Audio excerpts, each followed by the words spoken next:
Nababalot ng lungkot at galit ang pamilya ni Senator Chis Escudero matapos ang di inaasahang pagpanaw ng kanyang ina.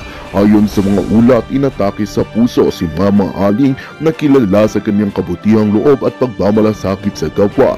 Ngunit sa likod ng kanyang biglaang pagpanaw, lumutang ang mga banta ng mga mandarambong na may posibleng kinalaman sa trahedya. Sa gitna ng lungkot at hinagpis, naghahanap ang pamilya ni Senator Chis Escudero ng katarungan para sa pagkamatay ng kanilang mahal sa buhay. Itinulak niya ang mga otoridad na agarang imbisigahan ang insidente at hanapin ang mga taong may sala sa pagkawala ni Mama Aling. Sa kabila ng pagsubok na ito, nananatili ang determinasyon ng pamilya ni Senator Chis Escudero na makamit ang hustisya at mapanagot ang sinumang may kinalaman sa pagkamatay ng kanilang minamahal na ina. Sa pagkakaisa at pagtitiwala sa batas, umaasa sila na mabibigyan ng liwanag ang pagkakataong ito at mabigyan ng katarungan ang kanilang mahal sa buhay. Well, itong ang balitang ating pagkakatutukan. Ngunit bago ang lahat, siguraduhin mag-subscribe at i-hit ang notification bell para sa patuloy na pagtutok sa mga sulyap ng bagong balita sa tunay na boses ng masa.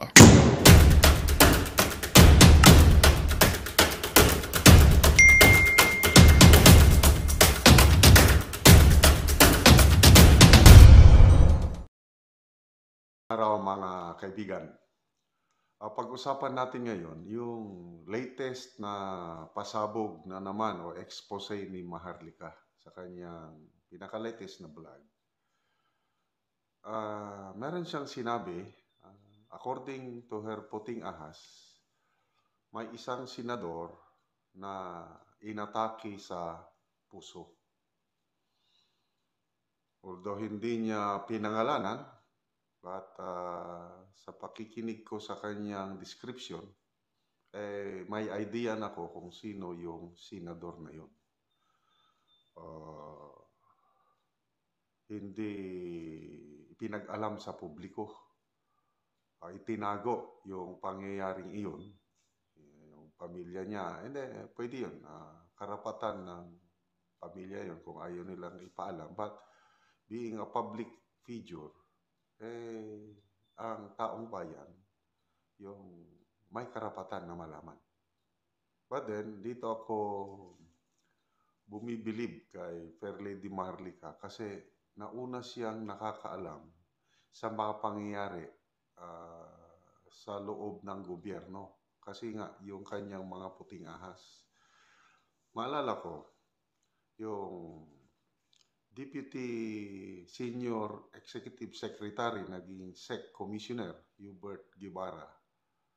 Bago pa in-announce ng Malacanang na pumanaw na itong si Commissioner Guevara, na i-vlog na in advance ni Maharlika na may nangyaring masama.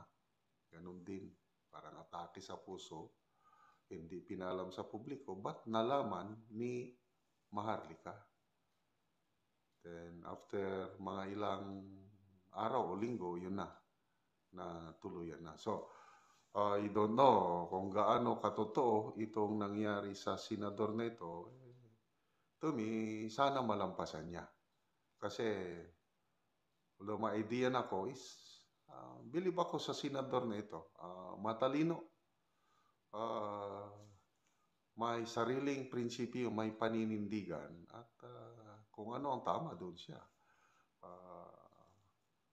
Alam ko ito, kung yung palisiya ng administrasyon ni PBBM na hindi maganda, kinokontra niya.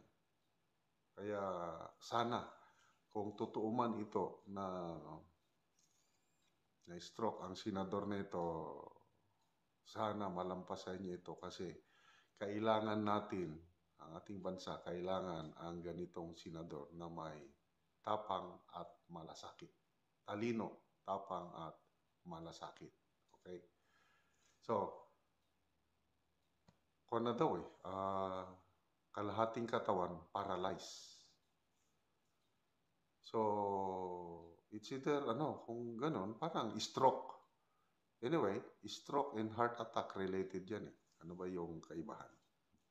Ang stroke ata, yung kulang na ng blood na napunta sa utak kaya na stroke, kaya hindi makagalaw. Ang heart attack, diretso dito sa puso.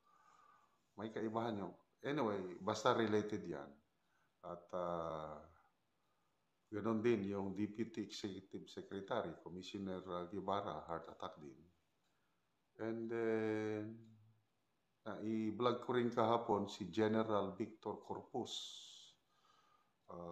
Isa sa mga hinahangaan kong general dahil sa kanyang prinsipyo, paninindigan. Namatay na rin, stroke. So, lumalabas ngayon na ang number one na killer disease is yung heart-related problems. Kaya sa mga kapwa ko, senior citizen, karamihan sa ating mga edad ngayon, mayroon ng hypertension. Huwag niyong baliwalain ang hypertension. Ako, meron akong maintenance. Kasi, dahil sa edad natin, dahil hindi ako naging maingat, abusado ako sa katawan nung kabataan ko pa. Wala na yung daluyan ng dugo sa aking mga ugat. Maliit na lang yung daluyan ng dugo. Kaya tumataas ng aking blood pressure, hypertension. Kaya nagme-maintenance ako. Ito naman sa maintenance, mahal ang gamot kung yung mga branded na gamot ang bibili nyo. Ako, generics lang aking binibili. Parehas lang yan parehas lang ang epekto yung branded at saka generics. Kaya hindi ako masyadong mahirapan sa aking maintenance. Dalawa ang maintenance ko. Cholesterol. Kasi mataas din aking cholesterol. Kasi yung mga masasarap na pagkain, matataas din ang cholesterol. Kumakain ako, ayun, mayroon akong pampababa ng cholesterol at saka yung maintenance ng blood pressure. So, yun po, alagaan natin ang ating katawan, ang ating puso. Okay, ito, punta tayo sandali sa spiritual, kasi physical heart yung nagkakasakit sa atin, kaya mayroon tayong may stroke, may heart attack. Let's remember, meron din tayong spiritual heart. Kasi ang tao, composed of body, soul, and spirit. So kahit malusog yung physical heart mo, kung hindi mo binabantayan ang iyong spiritual heart, mas delikado. Anong sabi ng Bible, yung spiritual heart natin? The heart is deceitful. Manluloko, the heart of man is very, very bad. Lahat po ng kasalanan natin nanggagaling sa puso, yung spiritual heart. Kaya dapat ang number one na malinisan is yung puso ng tao. So paano malilinisan yung puso ng tao? Paano mawawala yung ugat ng kasalanan? Isa lang po. Ang tanging paraan dyan is yung dugo ng Panginoong Hesus. Katatapos lang po ang Holy Week celebration natin. Ano ba ang purpose ng Holy Week? O Christmas and Holy Week. Isang lang magkadugtong yan. Pumunta po ang Panginoong Hesus mula sa langit. Diyos siya, naging tao. And on the right time, namatay siya. At nabuhay muli para patawarin ang lahat ng ating kasalanan. Yung pagpapatawad na yun na yung heart problem ng tao dahil lahat tayo makasalanan. Romans 3:23. For all have sinned and fall short of the glory of God. Romans 6:23. The wages of sin is death, but the gift of God of eternal life is in Christ Jesus our Lord. So, napakarumi ang puso ng tao. Kailang once na ang tao mag-ABC siya, yung maniwala siya sa Ebanghelyo, yung Gospel ng Panginoong Hesus. A, B, C. Ano lang kasimple ang Ebanghelyo ng Panginoon. A, admit that you are a sinner. Ako, inadmit ko, makasalanan ako. Kasi lahat tayo makasalanan. Then B, believe.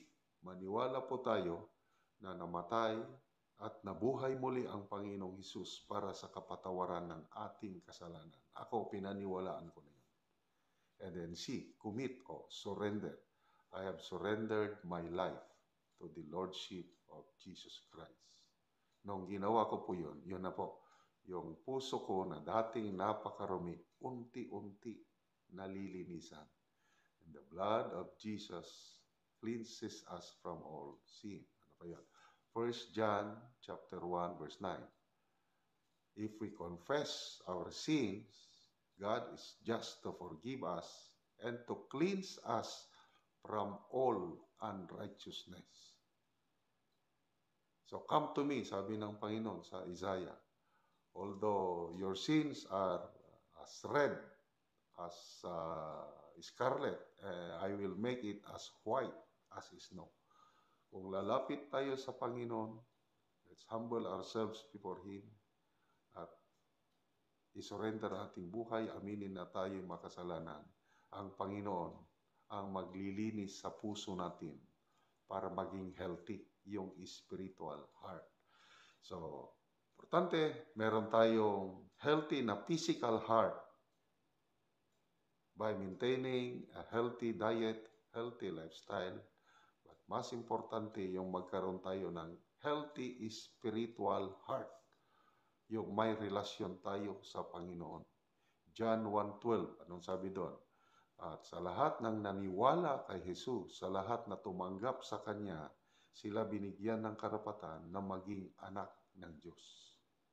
So ako, dahil tinanggap ko ang Panginoong Hesus sa buhay ko, anak ako ng Diyos. Kaya sa inyo, sa oras na tinanggap nyo siya as your personal Lord and Savior, sa oras na nag-ABC kayo, anak kayo ng Diyos, yun, meron na kayong relationship with God. Yun, you have now a very healthy spiritual heart. And yun po ang napaka-importante kasi temporaryo lang ang buhay natin sa mundong ito. Lahat tayo mamamatay. Ako, hindi ko alam. Baka ngayon, pwede rin akong ma-heart attack o ma-stroke. Hindi ko alam.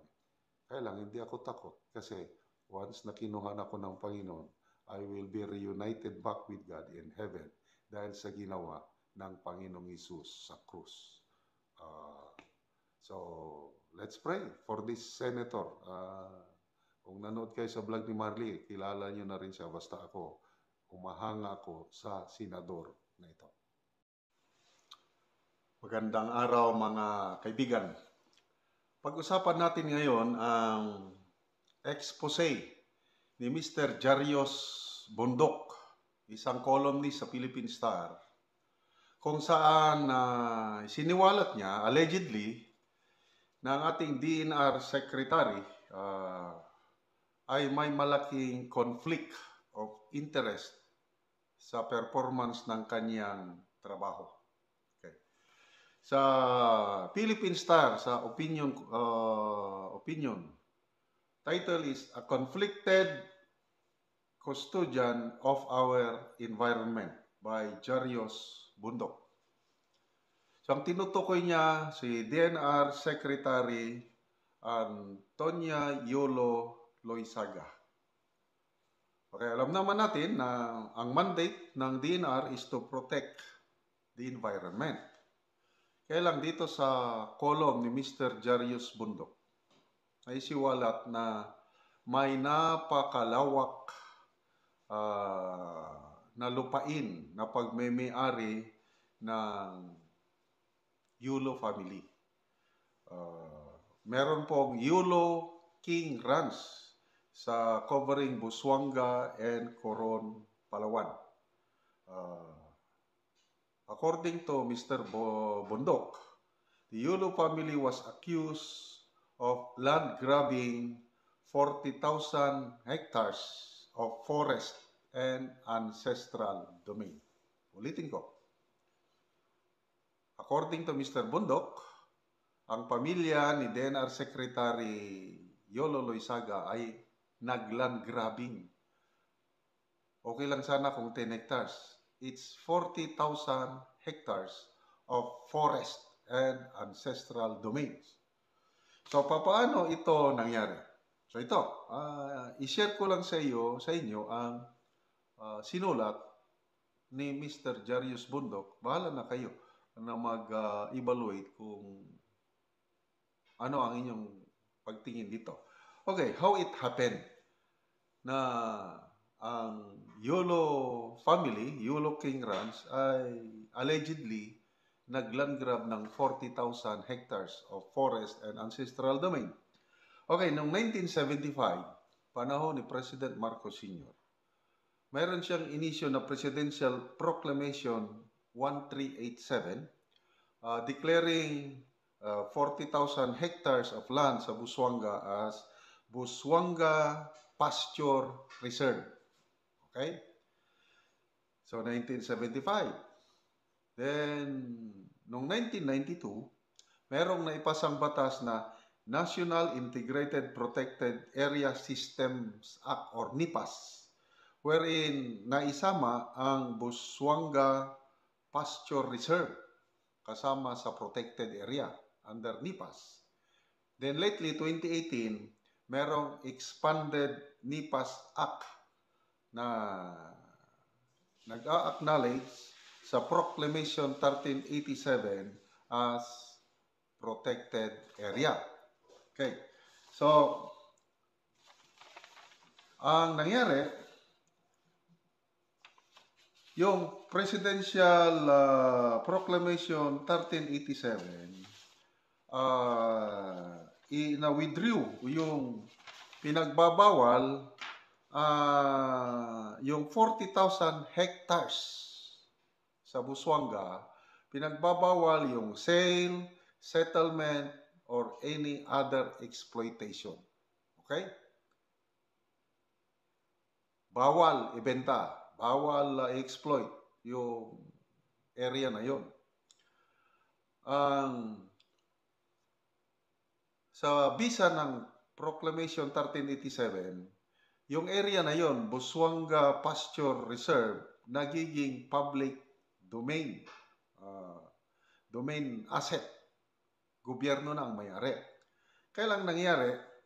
Noong 1976, na-acquire, nabili o napatituluhan ng Yolo family yung area na yun.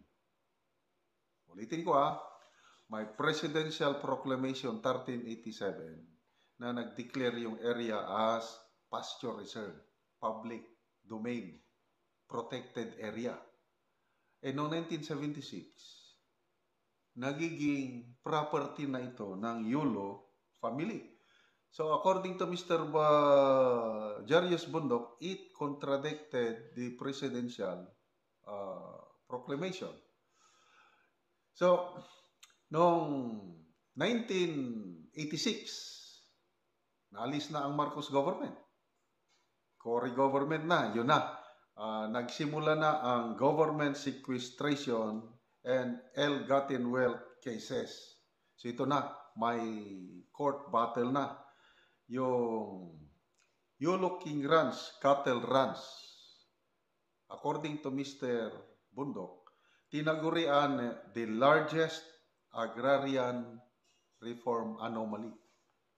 Kasi how come ng isang public domain, protected area covered by a presidential proclamation, naging property ng isang pamilya, yung Yolo family. Okay, so,